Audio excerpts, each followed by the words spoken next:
You unlock this podcast with the key of imagination. Beyond it is another dimension. A dimension of magic. A dimension of dreams. A dimension of Disney. You're moving into a realm of both wonder and fantasy, of news and ideas you've just crossed over into. Disney Coast to Coast.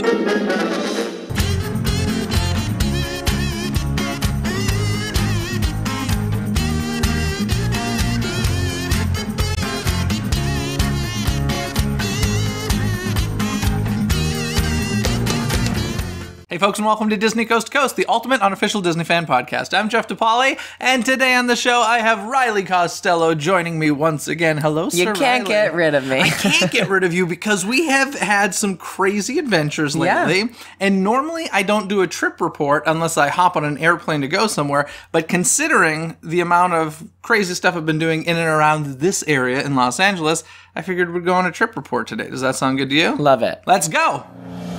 Travel along and stamp those passports in today's Disney Trip Report. Alrighty, well, it is the Halloween season. So everything we're going to talk about today is Halloweeny. I love Halloweeny. I do too. It's my favorite time of year. And we went to Mickey's Halloween party. We did. Which I hadn't actually done for several years. And this is the West Coast version of Mickey's Not So Scary Halloween Party. It takes place at Disneyland Park. Yeah, I think this was my third time going. I want to say third or fourth. I don't really remember. This is my second time total, but it's been a long time. And since the last time I did it, there was new stuff. Yeah. So that's kind of why I went. Because here's the thing. I don't feel like, I know there are people, it's their tradition. I do Mickey's Halloween party every year. There's a lot of Halloween stuff I do every year. Yeah.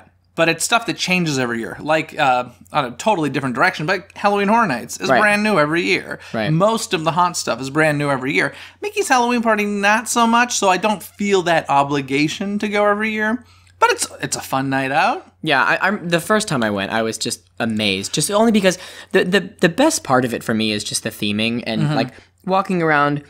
When it was the old pathway between Fantasyland and Frontierland, like that used to be so foggy and you could hardly see anything, and the lights and the music all around the park. It was fun, and it was so cool as a pass holder who was going all the time to see it completely differently, and especially the Rivers of America area. It just looks so cool, and like that's worth the price of admission alone for me.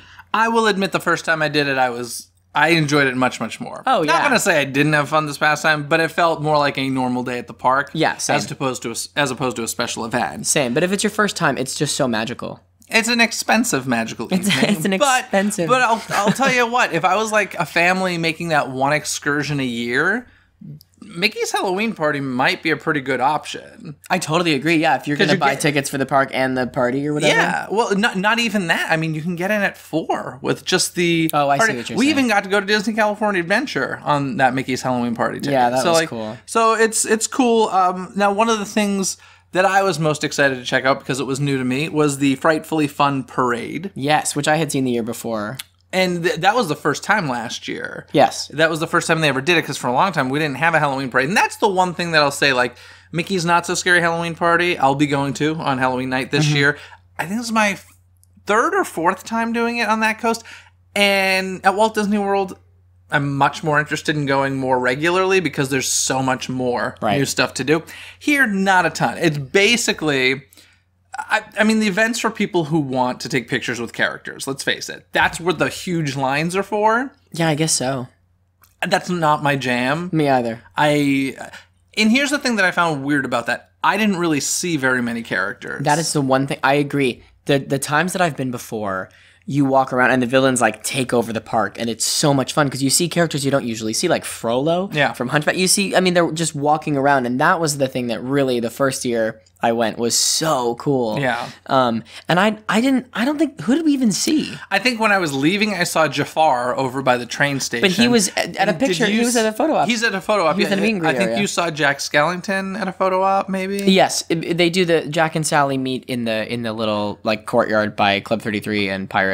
Yeah, I just feel like in the past, like, even those photo ops were much more visible to the walker by. Yeah. And I don't know. I didn't see very many characters this year. Like I said, I wasn't really searching for them. Not a priority for me. But it's cool when you're walking around the park to just see them. Sure, absolutely. Traipsing about. Totally. Like, I like that. So, I don't know. That was a little weird for me this year. But the place where you see all of the characters is the Frightfully Fun Parade. Yes. And I got to tell you, I really like this parade. I think it's super cute. Yeah, I like it too. Now, I'm going to say something that's going to upset a lot of people. And I'm sorry to hear this. I am not a fan of the music in the Boo to You parade. Right. Boo to you and you and you. Like, it's fairly annoying. Which they still play on Main Street. They do. They play it on Main Street so you can't escape it. For the Main Street projections at Disneyland. So, which is another thing I love. I love the Main Street projections. Yeah, me too. That's like a fun change for the Halloween. Although it's becoming much more normal to have projections on Main Street now. I remember the first time I saw it, it was much more unique at that point. Yeah. Now I feel like for everything, they have Main Street projections. But it's cool. I mean, that's something that didn't used to exist. I still think it's cool. And I mean, the advantage of going more than once and seeing a parade more than once is you get to focus on different parts of the show. And so I found, for whatever reason, wherever we were standing during the parade, I felt like we had an amazing view of the projections. I know that sounds silly because they're on all of the buildings in Main Street, but like we were kind of at one of those transitional places in the parade route. It was where like toward the music, end of Main Street. Right, where the music like changes, but you really can hear the section before you. Yeah. So I feel like we got the full projection show because we were at the beginning of a new section, if that makes sense. I gotcha. I like it. I think I just reached a new level of like fandom nerdom. And hyper awareness of Disney nighttime spectaculars. I like it. Me too. I'm not apologizing for it. That's why you're back on the show. Yay. Though we did get the Headless Horseman, which is always cool and exciting, and he was scared crapless. Oh. The horse did it right in front of us. It was so much. Every time. But it was I loved it. Honestly, the Headless Horseman is like one of the cooler parts of the parade. I think it's really cool. Yeah. I eat it up. I think it's awesome. But just the funny, like everyone's trying to be so spooky, and the guys walking around with the horse are like menacing, and there's scaring the children and Jeff, and then like immediately after, these poor people in the cleanup cast members, the pooper scoopers. Yeah, they just come out and they were the true heroes of the evening. Well, it always makes me laugh because I don't know about you, but I naturally, whenever walking down Main Street USA, tend to walk down the center in the middle of the train tracks. Yeah. Or the trolley tracks. And every time I do it, I'm like, why am I walking here? This is literally the exact place where the horses crap. Yeah. Like, always. Yet this is where I walk, and there are plenty of people who sit right there for waiting for fireworks or whatever. But isn't it funny that like I just have so much trust in like the Disney people that like the street's probably the cleanest. Don't eat off of it. I would not eat off of it, but like we sat on the sidewalk and Sure. I felt perfectly comfortable. Yeah. Yeah, it's probably. I mean, it gets cleaned like 3 times a day, probably. I love how we just spent several minutes talking about the horse crap. Yeah. Nice. So that happened, but that's like the little pre-parade, which they have to do because I guess they're worried about spooking the horse. They make a really big deal about don't use your camera flashes or anything. Yeah, which that is a little strange to me. I think it's because it's nighttime. No. I mean, I'm not surprised that the horse gets spooked. It's more just that I'm like shocked that. I don't know. Maybe I'm shocked that they're doing it. If my point is I have no trust in anybody on Main Street to like remember to turn off the flash on their camera. Like I have zero faith that people are really that aware of when their flash is on, or just people's judgment in general. Yeah. Like I wonder. I'm shocked that they still let it happen. I don't know. If I was on like the board of people deciding whether or not we should do this horse that gets easily spooked. And they'll do it until something happens. Well, that's what I'm saying. But like, how awful? Like, what's gonna happen? Yeah, I'm sure it'll be fine. Okay, it'll be good.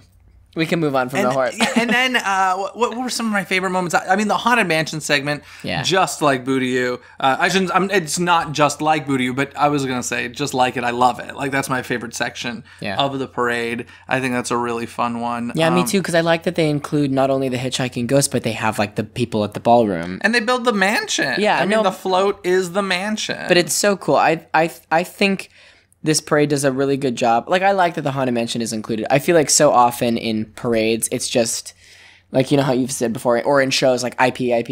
Yeah. Or like just movies movie-based, right. yeah. It's mostly movie based. I love it when there's park stuff. Fun fact. Yeah. That float is actually based on the Eddie Murphy Haunted Mansion movie. Which I just watched for the first time. First of all, that was a joke. I'm kidding. Oh. Second of all, you just watched it for the first time. Yeah, I think I saw it in theaters, to be honest, but it was a long time ago, so I didn't remember. But I did just watch it for the first time. And? I loved it. Oh, great. Good for Listen, you. I bought into the camp so quickly. I don't hate it nearly as much as other people do. I just think it's fun. I like that most of the movie score is the Haunted Mansion song in different ways. I don't like, is her name Jennifer Tilly? Am I saying it right? Though Madame Leota. Yeah. I don't like that as casting. Yeah, me either. Only because Leota has such a distinct voice. 100% agree. Tilly has such a distinct voice in like the opposite direction that right. It's a little bit jarring. I missed the traditional sound. Yeah. But anyway, wow, that was a tangent. Yeah, me too. What else is in the parade? Let's see. What other? Well, the final float, like a bunch of the villains and the giant Maleficent dragon, is pretty cool. I like that. I like that one. But overall, I just like really enjoyed the Frightfully Fun parade. I remember, I could be remembering this incorrectly, but I feel like last year they billed it as a cavalcade and not a parade because the Boo-to-You parade is such a big deal at Walt Disney World that they didn't want people to compare it? Or did I make that up? Something is telling me you're right. I feel like it was called the Frightfully Fun. No, it was called... No. It was the Fright... Okay, I might be wrong. Someone will let us know. They may have called it that, but I think they kind of promoted it and more of it. I think the years before, the 2 years before the parade happened, it was a character cavalcade. Oh, maybe. They called it. Because I know somebody that worked on this parade... And I think it was always called a parade, but the years before that I went, I think I remember something being like a character cavalcade. And it was just like they just walked down Main Street. And then like partied. Right down the middle of Main Street. And then they like partied at the end of the train station. Maybe. I don't know. And it was like... I didn't go those years, so... It was great. One year I went and the villains were all standing on the stairs of the train station. Good photo op. And they were... Great photo op. But something happened with the track. It kept replaying a section of the music. Oh, no. And the characters just kept dancing because that's what you do. Yeah. And it was awesome because 5 minutes into the same section being repeated, I think we were like, this can't be it. There's a vinyl record backstage skipping. Yeah. It must have been. I don't know why. Like, how do tracks skip these days? Digital hiccups. I don't know. Okay. Hiccups. See what I did there? I do. Get it? Yeah, I can. It's great. Everybody in their car listening to this was just banging the stereo. Stop skipping DCTC. That's what just happened. I like the way your fans talk. Yeah, they all sound like that. Stop talking. They're all like 80-year-old men listening to this podcast. Anyway, so the other big thing that is a bonus for the Halloween party that you do not get during normal park hours, well, in most cases, was the fireworks were canceled. Wah, wah. We waited. It was no breeze out. It was actually a very still night. Yeah. They were canceled, I guess, due to technical difficulties. It sounded like it because they tell you when it's weather. Like they have an announcement for it, but it was something like unexpected technical difficulties or something. But here's the thing: I call BS in general. Number one, first of all, the reason I said that usually you don't get it during normal park hours is because apparently, like in the case we went to the party on a Friday night, if the next night is not a party, which I'm not sure if they did it on the Saturday or not, but if the next night isn't a party, they do the Halloween fireworks show for the general public. Oh. So keep that in mind if you're like listening on Twitter or something, you hear that a Halloween night party fireworks are canceled and you want to see them, go the next night if it's a normal park hour day. But in any case, it didn't happen. And this is upsetting because two reasons. Number one, it wasn't windy. And number two, this really is one of the highlights of the party. Like, yeah, it just didn't happen, and it was such a bummer. I was bummed, and on top of that, I gotta just on this whole firework cancellation tangent. I gotta tell this story because I don't know if I have on this show yet. But really? I call complete BS on the whole winds cancellation thing. I used to. Were you there with me for this, or did I tell you the story? No, you told me the story. Okay, so for your listeners, if I didn't tell this story, this is very important. So I used to always buy into the high winds problem. I get it. There's a lot of local homes around. Safety comes first. I understand completely. I was there, I think it was during the holidays. It was so windy. Like, no way these fireworks are going off. Right. They shot off the entire show of fireworks. I'm like, are you kidding me? So I'm calling, either somebody made a really bad call and got fired that night. Yeah, maybe. Or their whole winds excuse is complete BS. I mean, I've heard about them setting the castle on fire by accident. Sure, but you know. When it's windy. I don't know. I was not happy that the fireworks were canceled.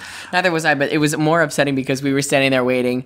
5 minutes go by and they're like, we still have not made it, or whatever. Yeah. It was like something, and then before they came back to make the final call, they started moving the ropes. Yeah. So I was like, Jeff, let's just go now before everybody starts. That's the thing. That's actually a kind of good tip if you want to like get ahead of the crowds. And we did. We got on Space Goes Galaxy like 2 seconds later. Yeah, all you got to do is be near a rope. Yeah. And the second they start taking that down, that means cast members got word, fireworks are canceled, and just take off before the masses get the announcement. Yeah, it really works. That's a fun little tip. Speaking of tips, I've got a great tip for Mickey's Not So Scary Halloween Party. Or Mickey's Halloween Party, excuse me. Actually, in both cases, this will work.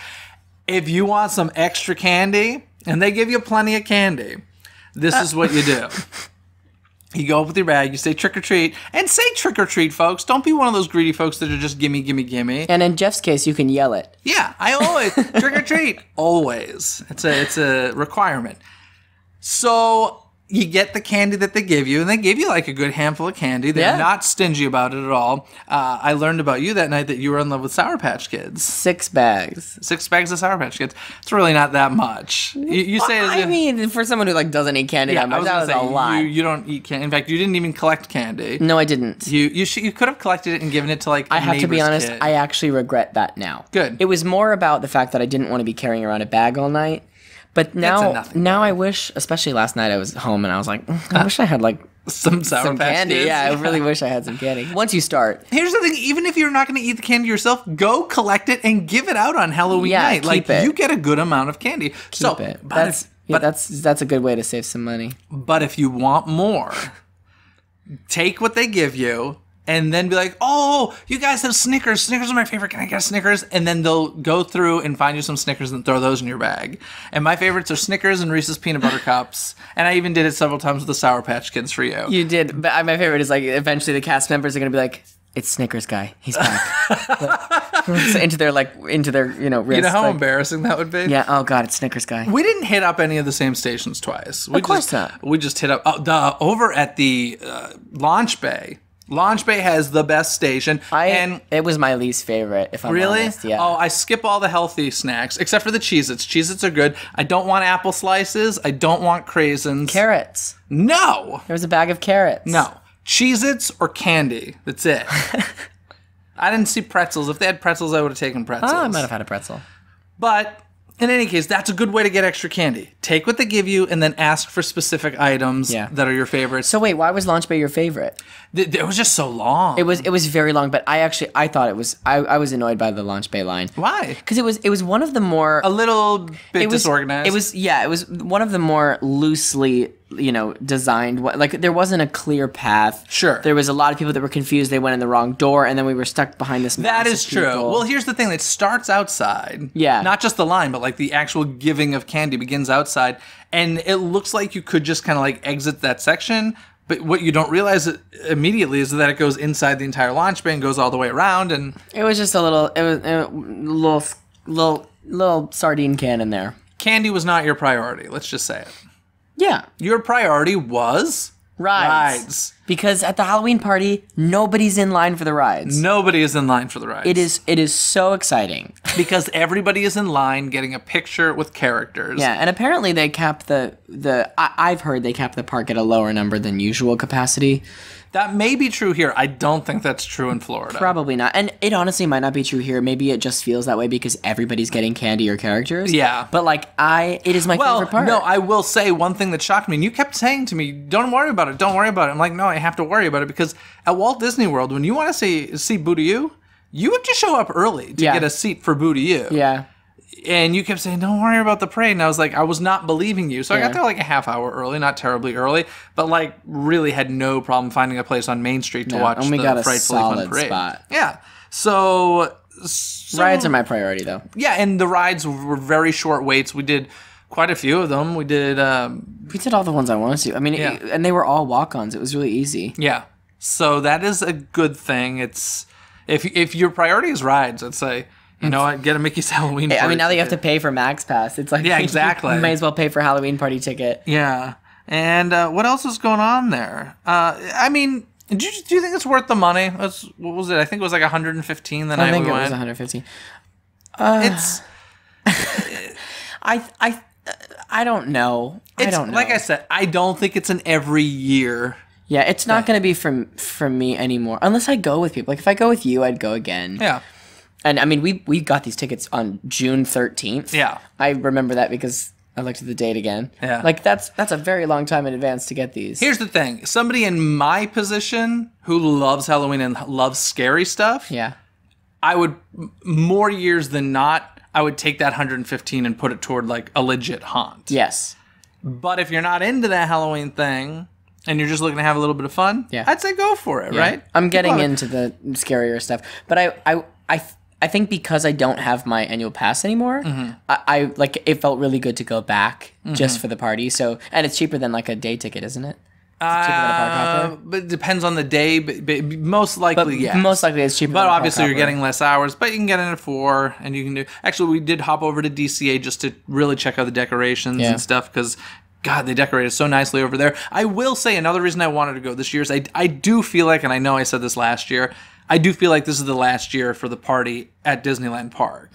I think I'm going to say 95% sure it's going to go to DCA next year because I can't imagine this being open during Galaxy's Edge. Yeah. And Unless they just close Galaxy's Edge for the party. I don't think they're ever going to close Galaxy's Edge. Like, seriously, I think we're going to see longer hours for Disneyland Park throughout the year than we normally do. Wow. Just to handle those crowds and the demand of Galaxy's Edge. I could be wrong, but I cannot imagine them having, closing Disneyland. Listen, there's going to be a lot of people traveling from all over the world to Disneyland Park to experience Galaxy's Edge in October of 2019, at which point Orlando still won't be open. Yeah. Is that when it's projected now? What? October? Ours will be open by the summer. That's what I thought. Okay, yeah. I thought So I'm saying it'll be open, and it'll be the only one open. So if people are vacationing here for that, and they're like, sorry, we're closing the park at 7 p.m. because of a Halloween party, I don't think that's going to go over so well. You're probably right. So I think the party's going to DCA, especially since we've heard the rumors about the Halloween World of Color. And it used to be there anyway. Well, yeah, it was there, yes. And I never did it there. I've only done it the 2 times at Disneyland Park, but I do remember it there. So I think with the addition of like so many cool decorations at DCA, plus a World of Color Halloween supposedly coming, plus they have the Hyperion where I'm convinced the Sanderson Sisters show is going to go. They better be. If they're going to do it at DCA, they better have the Sanderson sisters. Yes. They have to do that. So that's another reason I wanted to do it this year. I feel like it's probably the last year for it at Disneyland Park, which means no fireworks next year because we'll get the World of Color instead. So yeah, I don't know. That's Mickey's Halloween party. Anything else you want to add before we move on to some more adventures we had? We had to park on the roof. Oh, we did. I only mentioned that because 'Cause last time I was you were here, on- we were talking. We did a whole tangent about parking. Yeah, but we were just grateful to get a spot. Yeah, it was. We had to circle. There was circling involved. Oh, I was not a fan of that. Anyway, yeah, me either. But now I've gotten that off my chest. We can move on to our other We adventure. had to park on the roof. Yes, we did another adventure.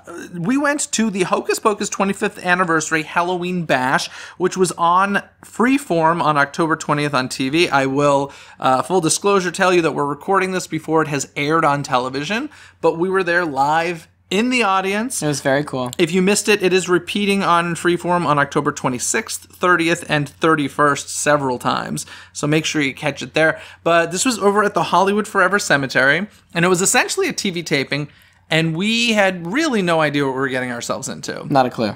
It was just Hocus Pocus, and in a cemetery, and a show. So I was like, let's go. This should be fun. Yeah, we knew there would be like some surprise guests or, some surprises, but we had no idea what to expect. And it was actually, I thought it was a really fun night. Yeah, now if you don't know, this probably sounds a little weird.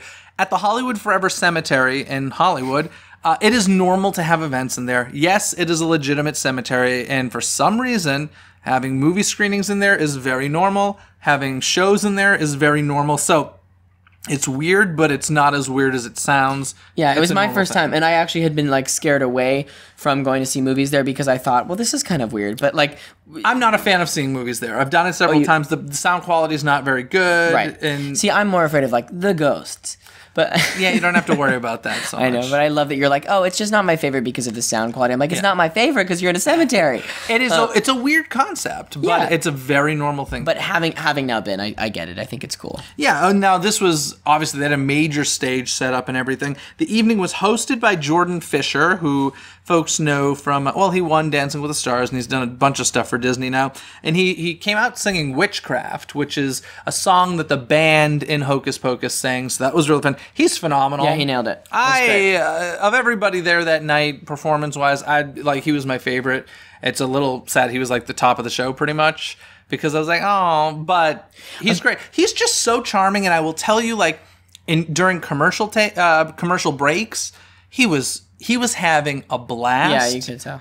And in fact, I tweeted Jordan Fisher's having a blast at the Halloween Bash, and he like retweeted and was like, "Yes, I am," or whatever. Cool. Like he was just having so much fun. He seems like such a down-to-earth, grateful, genuinely talented guy. Yeah. So love him. He's great.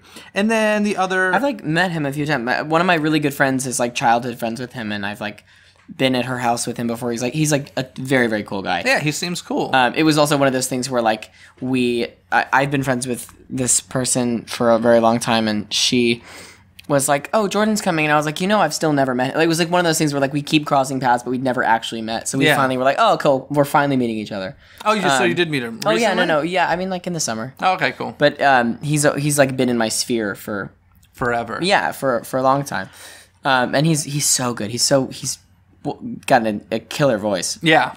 It's awesome. He's great. Good stuff. And the other host was Vanessa Hudgens. Who looked incredible. Yeah, she looked good. Stop it. What? She did. She looked good. She sang Garden of Magic, which has, I know, several different titles, but it's the Sarah's song and Hocus Pocus. Although, actually, no, she didn't sing it. It was pre-recorded on screen. Yeah, that's why I thought you were giving shade. So she didn't sing live. I didn't. First of all, we all know she can sing live. She did a Broadway show. She was a lead in a Broadway show. She was incredible. She killed it in Grease live. She's got an amazing voice. I think they just didn't, for whatever reason, have her do it live that day. Because I think they probably wanted her on the broom like SJP. Yeah, there was no flying involved with the show. Right, sadly. so maybe they were like, we don't have a flying rig, so we're just going to record this whole intro. You're very sweet. I thought, but like, if she couldn't sing live... I'm not saying she couldn't sing live. But she can. She's actually really, really good. Listen, sure, let's leave it at that. I'm glad... It's fine. No, I'm not even kidding. And I have nothing against the girl whatsoever. But like I'm a fan, and she also her costumes were insane. She just has a very unique voice, and you're either a fan of that voice or you're not. And I think I lean more toward the not. Okay, it's just it's a specific voice. Sure, no. I get what you're saying. I'm not saying she can't sing. I'm just saying, I love Bernadette Peters' voice. I know a lot of people that don't. Yeah. She has a very specific voice that you either like or you don't. Yeah. That's all I'm saying. Okay. No, I'm not. God bless her. I'm sure she's lovely. Yeah. And those outfits. Their outfits. Listen, she looks amazing in the clothes that they give her. Yeah. Jordan, I don't think changed. He had a really cool, dapper, yeah, I don't think he changed. Outfit on, but she was coming out in a few different costumes, and she was killing it. Yeah, if Jordan did change, nobody cared because everybody was looking at Vanessa. Yeah, no, she looked good, and they were good hosts. Yeah, great. And who else was there? Oh well, so as far as the stars of Hocus Pocus, Kathy Najimy was actually there in person. Thora Birch, who played Danny. Omri Katz was there, who played... Oh, why am I blanking on the characters? Max, thank you. Vanessa Shaw was there. Who looked amazing. Who played... Allison.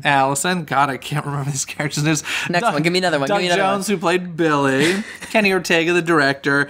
Larry Bagby, who plays Ice. And Tobias Jelinek, who played Jay, the two punks in the movie. So, there was good representation of talent from the film there. Yeah, tons. There was also, the creators, like the screenwriter Mick Garris and the creator-producer David Kirshner, and who else? There were quite a few people seen on screen. Sarah Jessica Parker was seen on screen.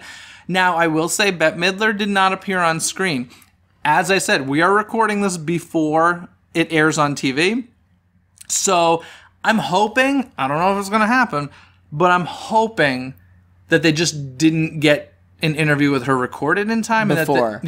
Before the live show, and that they will and edit it into the special. I'm hoping. I'm not counting on it. I really hope so too, and I hope that there's more from Sarah Jessica Parker too. Yeah, she was like, had barely anything. She had literally one line. Yeah. Literally one line. And I was like, in my head, I'm thinking, okay, well, that's a lot to go into a studio and get all made up for. Yeah. Like, I'm hoping that they just didn't play what they had in her package for us. Like, again, we're recording it before it airs, so I will be anxiously awaiting to see what actually makes it into the show. Yeah.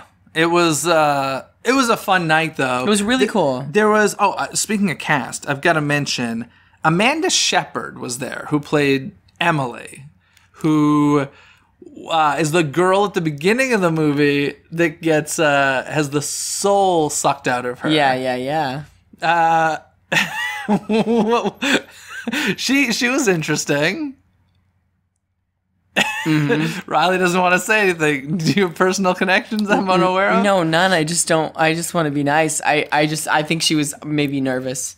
No, she was drunk. Okay, you said it. She was flat out drunk or high. I will be shocked if the appearance by Amanda Shepherd ends up in the final cut. Me as well. Or it's just going to be, look who it is. It's quick. Amanda. Yeah. On to the next thing. Yeah. One of those. I have a feeling they are going to cut that out. Or you'll see her on stage dancing at the end with like the whole group and people are like, who's that girl? Yeah. No, I mean, I'm sure they'll introduce her, but I think they're going to cut. They did like a little bit with her. And it just didn't, I don't think it landed. No, it definitely did not. I don't think it landed. But yeah, so that was interesting. To be honest, I forgot about that until you just brought it up. And really? It's bringing back all of those cringes. It was uncomfortable. It was a moment. Yeah, speaking of, I just mentioned a group of people on stage I'll get to the end of the show, actually. I'm going to hold off on that. But Kenny Ortega was there, as we said. He was kind of like the MC. Yeah. He was the MC for like the studio audience, not the MC of the TV special. But I got to say, he's like, what about a sequel, guys? And they've been teasing this for a long time. Yeah, I kind of thought we were getting a sequel announcement at Here's the event. the thing. We may on October 20th on TV. I don't know why it's taking me. I didn't even think about that. You're so right. I don't think we're going to, though. But it would make sense that they weren't going to reveal it to a crowd of hundreds of people. Yeah, who would tweet about it. Who would tweet about it and be like, oh my God, they just announced it. It would make sense that they're saving it. Maybe Bette is going to be in a video package. Well, do you remember? And she'll say, do you remember when we were there? There was a moment where it went to a blank screen, and they said, "Hey guys, we don't have this video ready. We're going to move on." Don't you remember that? You're so right. Yeah. So I don't know. I mean, people are listening to this after it's been on TV, so they're not. We probably sound like idiots. Yeah, we're not anticipating. They're not like holding their breath the way that we are. Right. But it's a possibility. I don't think it's the case.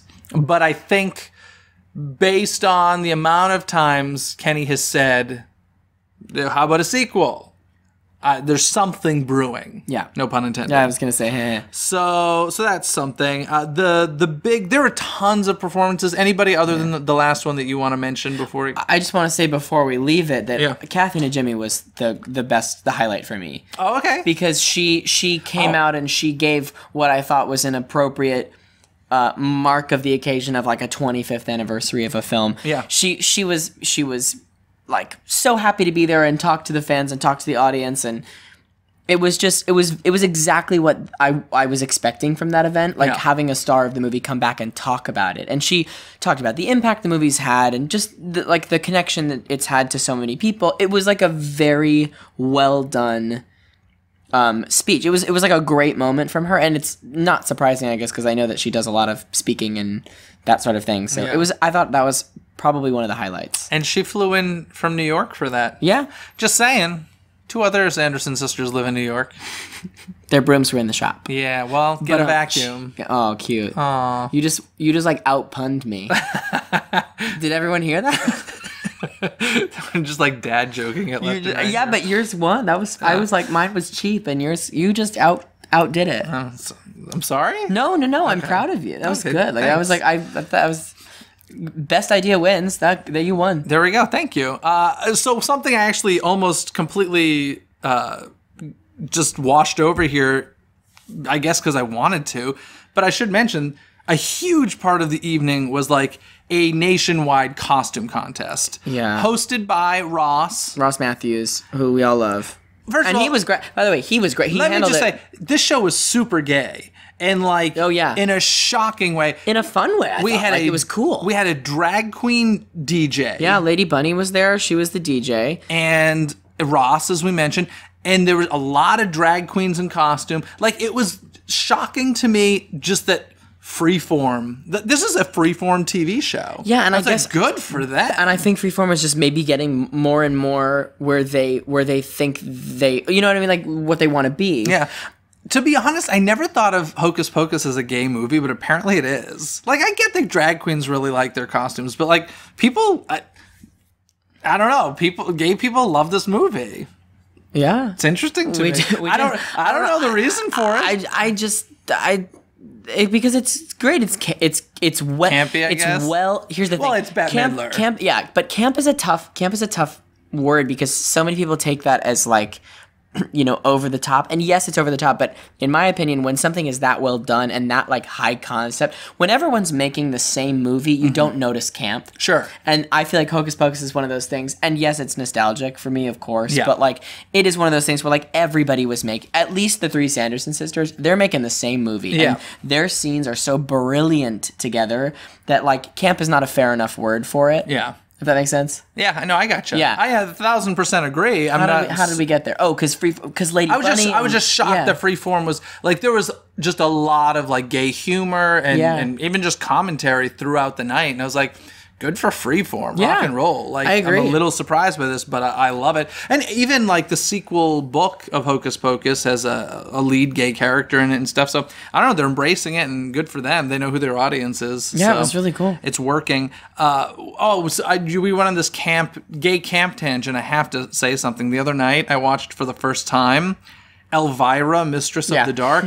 Holy Lord, that movie's painful. Oh, really? I've never seen it. Oh, it's really not good. But I don't know. I did not care for it. Just putting that out there. Yeah, great. It's Elvira. It's Halloween. It's Halloweeny time. Yay. Oh boy. Anywho, the other thing. So yes, the costume contest. It was 3 long segments throughout the night. It was 4 long segments because Was it 4? Yeah, they did the whole award ceremony. Oh, plus the award ceremony. I mean, it was too long. They did full on like Project runway of these costumes. But it's just, you know, it's a TV taping, and they're grabbing these people from the audience, so they don't know. Like, they're all taking their time, walking down the runway and walking back. They're all taking their moment in the spotlight, and it's great. And when it's edited, I'm sure it will go by much quicker. Yeah. But like, it was pretty painful to stand there and watch after the second time. You want to hear something funny? I'm jumping ahead for a second, but I'll explain this more later. But I was backstage at the El Capitan for Hocus Pocus opening night just recently, and Thora Birch was there, and we were talking about that night, and she was like upset about who the winner was. She was like, that should have not been the winner. Great at what they did, but not the best. And I can't remember who she thought should have won, but she had a very like definitive opinion. I did too. I thought the people that came in third should have won. Yeah, and I thought that the person that came in, oh God, no, the winners were bad. Yeah. No, I just remember. I remember one of the top 3. I was just like, the fairy. Really? Yeah, it was not the best. The fairy, not the best, and I get that the spider won. I realize we can say it now. Yeah, we can say it. It's the spider won, and that was like cool. But the spider should have been third runner-up, and then they should have given it to the Billy Butcherson, who the first guy with the big hair, dust in the hair, yeah, and that was awesome. Or the third Billy, Billy who had the moths in the mouth. That was cool. But like one of those Billies should have been in there. Yeah, and then the Sanderson sisters they were from Portland, I think. Was that a drag Sanderson sisters? No, they were 3 women, and they were fantastic. I mean, from what I saw, I thought they were 3 women. The first ones that came out, they were the best. They were so coordinated with their like walk and their character. They had Oh, their it's whole great. thing. The thing is, though, that runway was far too long. Like, Way too long. But I just think you they can't. could have cut that whole thing out of the night, and I would have been like, great, this is the full show. I kind of hope they did. Like, I kind of hope that. Well, it's you not know in the they show. didn't. They flew people in for that. Like, those were people who were from all over the country. Oh, I thought they just showed up and they like. Some of them did, but most of them You think they were hired That for was not hired, but I think they did like a nationwide search type of situation. Oh. So yeah. I just think it's silly to give the awards to non-Hocus Pocus themed costumes at a Hocus Pocus event. I'm okay with that, and frankly, I kind of applaud it's more creative. Oh, I know. But Thora Birch liked the Dia de los Muertos one. Oh, and that was the body paint lady? Yeah, I think that was the one that she thought should have won. And that was really cool. I get it. Yeah. But I think it's maybe just that I'm upset with the two that won because it was the spider didn't win because of the costume. She was a contortionist and it was great. And but that's not a costume contest. Yeah. So in any case, Do you want to do this for 20 more minutes? Yeah. No, we're good with the costume contest. But I do want to say, of course, you cannot have a Hocus Pocus party without a performance of I Put a Spell on You. So for this one, we had Jordan Sparks, Sophia Carson, and Dove Cameron all come out. And this is the moment. They did a great job. Yeah, they were awesome. And, it's not the I Put a Spell on You that we know and love, but it's their different take on it. And it was well done. You can't really do it. And of course, there was confetti. And there was a dance break with this little boy. What was he, 10 or 12, something like that? Closer to 10, I bet. Young boy. Awesome. I feel like we're supposed to know who he is. Like, I feel like he's like probably Really? some like Instagram star. Oh, God, maybe. Well, first of all, this whole section made me feel old because I'm like, who are these girls? I kind of know them, but who are they? What? And so, Jordan Sparks won American Idol. Yeah, I've never seen, no. But that like back years and years ago, Jordan Sparks is an amazing singer. She was the only one that didn't match because like Dove and Sophia are both Like from Disney Descendants. people, Yeah, they're both Disney people, and so it was funny that like Jordan was slapped in with them, but they sounded great. They did a great thing, but I will say, probably like the highlight of the night, and one of the things I'm most looking forward to watching it on TV is that little boy was awesome. Yeah. Here's the thing that I love. There's a lot of people who are very talented. And then there's like people who are talented and make it look so ridiculously easy that you're like, either they were just born with that insane talent or they work so freaking hard that they make it look ridiculously easy. I love that. On top of that, he was having a blast. Totally. This was a kid, and there's that moment when you're doing stuff. If you're doing anything creative, I remember like studying piano as a kid or even singing and stuff. When you first start learning something, you always want to be perfect at it and you get angry when you mess up. And then you get to a point where you're confident enough in yourself that when you do mess up, you kind of laugh at yourself and you're like, oh, that was just a mistake, but I know I can hit it, so it's not like a big deal. Right. Do you know what I'm getting Yes, at? I do, yeah. And this kid, not that he messed up, but he was just having so much fun. I'm like, this kid is just so confident in what he does. He was a joy to watch. Oh, he was great. And I just was like, can we just watch him for the rest of the night? He was great. And there was confetti. So yeah, I know. I was waiting for the money notes the whole time. I was like, God, this dance break is long. I just want to hear them sing the end of the song. So good. But it was great. The whole thing was cool. So yeah, and that was the Hocus Pocus 25th anniversary Halloween bash. Of course, we didn't talk about everything that was there, so make sure you catch it on TV. As I said, if you didn't catch it on the 20th when it premiered, it repeats on October 26th, 30th, and 31st on Freeform. And now that's the stuff we did together, but I did a couple things I want to tell you about because my Halloween fun didn't end there. Speaking of Freeform... You just invited your other friends. I did. Yeah. It's true. We did a lot of Halloween stuff, buddy. Please don't yell at me. The Freeform Halloween house. Yeah. Did you see the photos? I've seen all the photos. I had a couple people that went, and so it was really cool. So this was something that it was just a pop-up thing. It was free tickets. You just had to sign up online. So anybody had the ability to sign up for them. Just saying. And and this was really just an advertisement of Freeform's lineup of TV shows. And it featured Nightmare Before Christmas and Hocus Pocus. Awesome. Reality is, this was an Instagram photo op. Like, everything about it. Yeah. Which is what I expected going in. It was very well organized. You know, when you got there at your scheduled time, you didn't have to wait tremendously long.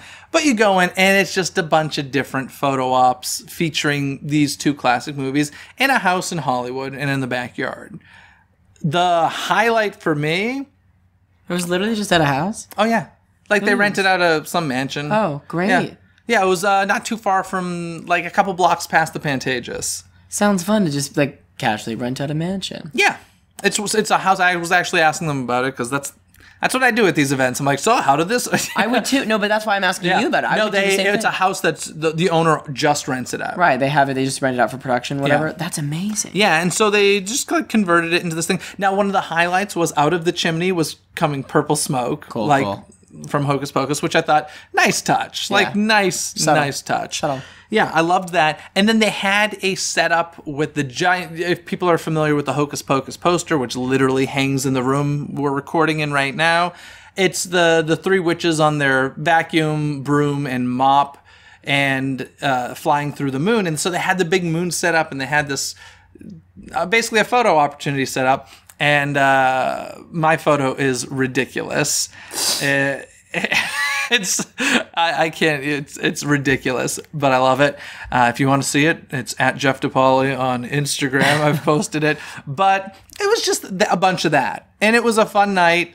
And there's nothing really much more to say than that. It does sadden me a little bit that, like, these days events are based entirely around Instagram opportunities. Yeah. I don't know if I told you this. Probably shouldn't say it because obviously this is somebody that listens to the show and follows social media and stuff. But, and I'm not ragging on this person. Listen, it's a generational thing. I'm an old man. I get it. But one day during my daily Disney decision on Instagram Live, I gave the option of if you could, what was there? Something like if you could go to a Disney park of your choice and have it for yourself and your friends only for 5 hours, or have a front of line pass for the entire normal operating hours, which would you choose? And somebody, whom I don't remember who it is, and if you're listening, I'm sincerely not ragging on you, I'm just mind blown by this thinking. Their answer was, I would take the 5 hours, imagine the Instagram opportunities, because the park would be empty. And that mentality is so interesting to me. I mean, it doesn't stop everybody now when there's a bunch of people in the park. They still take pictures. No, they take pictures, but they're saying, like, think of the opportunities you would have of, like, everybody wants to grab that photo of, something in a park where people aren't walking through the shot. Yeah, I or guess. you can get your selfies wherever you want. I just think it's crazy that literally now events are thrown. And even Disney is creating walls and encouraging people. Here's a selfie wall that we've created. Like, it's insane to me. Like I said, old man talk right here. Well, it's funny because I would probably choose the 5 hours on our own too, but not for Instagram, just because I would love to like run around the park by myself. Here's the thing. I would go with the day thing because whenever you get like a special thing, if it's 5 hours or something, like you're missing out on something. You're not getting Fantasmic, or you're not, like, shows are always the first thing to not run. So I would go with front of line all day with my friends. I think if this were an actual thing that someone was giving me the opportunity Yeah. to do, I would probably choose front of the line as well. But I think the fantasy of like thinking that you had the park to yourself would be very fun. But like in a practical sense, I would probably choose front of the line. Either case is good. But For my whole party? But I would, for your whole party. Sign me up. But I would not use it for Instagram opportunities. No, me either. I'm there to ride. Ride. You're right. It's funny. You're a rides guy. I'm a shows guy. I know I like show, but that counts. I'm an experience guy. I'm like because I don't. Well, what else is there to do? Eat and Instagram. I love eating. I do enjoy eating. Especially Sour Patch Kids. I do. Yeah. I do. Anywho, so that was the Freeform Halloween house. It was a fun little night out. It was a cool thing that they did to promote the 31 nights, or 31 Nights of Halloween, I think is what they're calling it. So aside from that, I also had the opportunity to go to opening night of Hocus Pocus at the El Capitan Theatre, where John Debney actually was there conducting a brass orchestra, conducting music from the film. There was also a string quartet playing music from the film, as well as John Debney, David Kirshner, and Thora Birch once again being there to talk about the film. So it was cool. And Kenny Ortega was not there, but he recorded a video, and guess what he mentioned in the video? A sequel. A sequel. It's a lot of he's been saying it for years, so it's not like there's anything new. But something's coming up, folks. I hope so. Something's coming up. And I wanted to mention this El Cap experience for one main reason. I have seen this movie about 1 billion times. I honestly don't know how many times, but a lot. I noticed something I'd never noticed before. Uh-oh. And I'm curious if you've noticed this. Do tell. And actually, I had the audacity. I was talking to David Kirshner after the movie, and I tell him just this, thinking to myself, he's going to be surprised by this too. He's like, oh yeah. I was like, of course you know you made the movie. But so, you know how at the beginning of the film when they're making the potion, one of the ingredients is a bit of thine own tongue. Yes. And they all bite down on their tongue and spit it into the potion. Yes. Have you ever noticed that at the end of the movie, Winifred is stealing the potion from her sisters? The only one who chomps down on their tongue and spits into it is Winifred, which means the potion would only work for Winifred Sanderson. Wait a minute. Okay. At the end, when they're making the potion again. Yes. So she's the only one. They don't do it. Why not? So if you remember, none of them remember the recipe, which is why they need the book back. Right. So Winifred gets the book. And they're making the potion, but the last ingredient is a bit of thine own tongue. Yes. Tongue.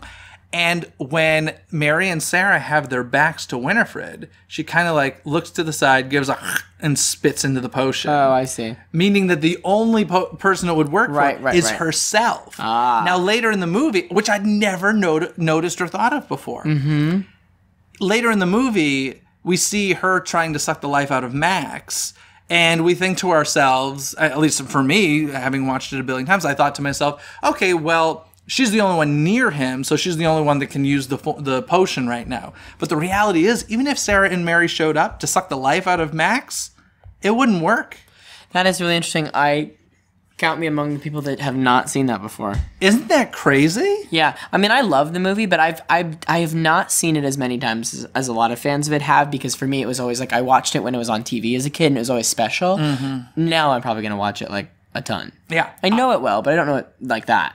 I was flabbergasted that I had never noticed this before, and I think it's such a beautiful detail. It creates...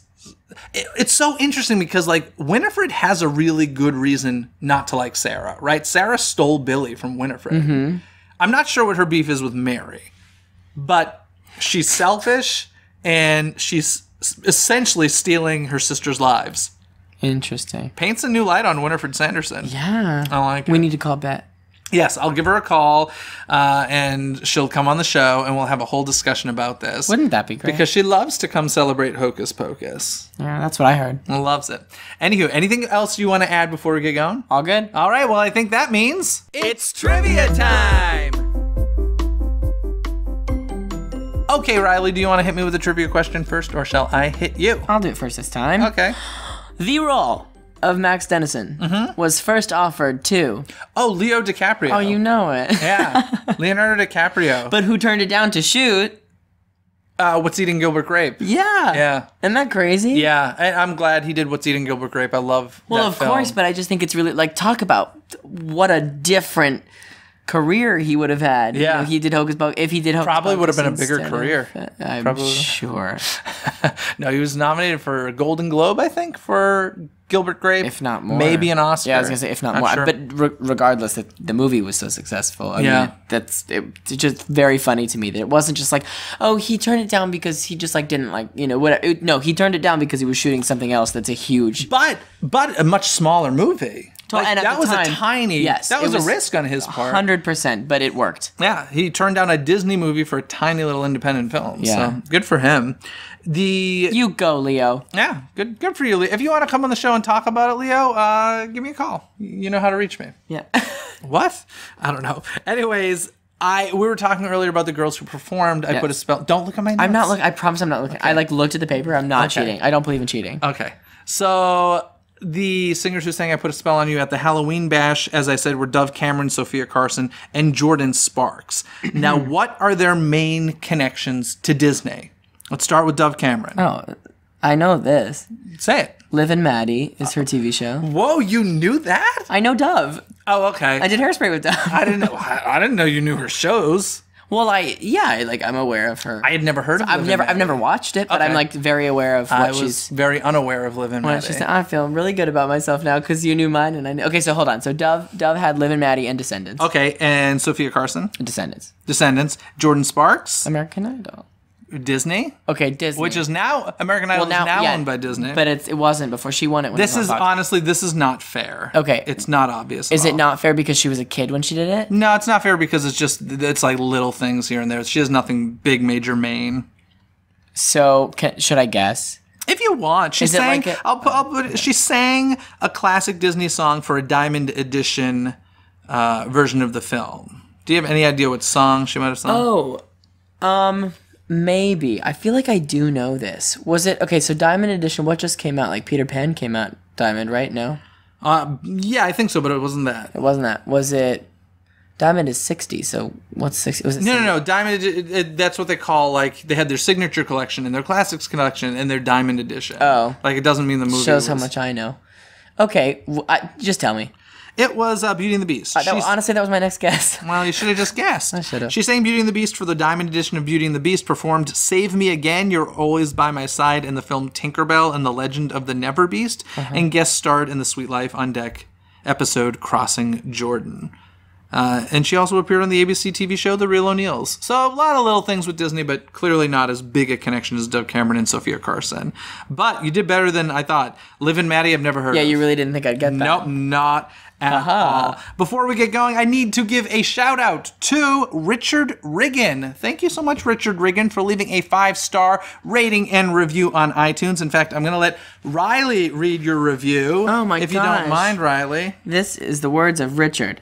Jeff knows his stuff and is a true Disney fan. However, he's not a blind fan. He's open to say when he thinks Disney is making bad choices, but still openly loves all things Disney. He also truly a coast to coast. He's also, wow, I can't read You're anymore. good.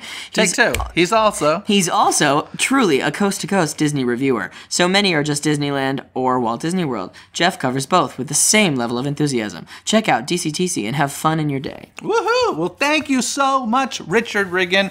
Your rating and review helped other Disney fans find the show more easily, so thank you so much for that. Of course, guys, if you want to support the show, go leave that 5-star rating and review on iTunes. Also, check out our Patreon options over at patreon.com/DCTC. All of our social media can be found over at DisneyCoastToCoast.com. And Riley, thanks so much for coming back on the show. Anytime. All of you folks, have a magical day. Bye! Thanks for watching Disney Coast to Coast. Have a magical day.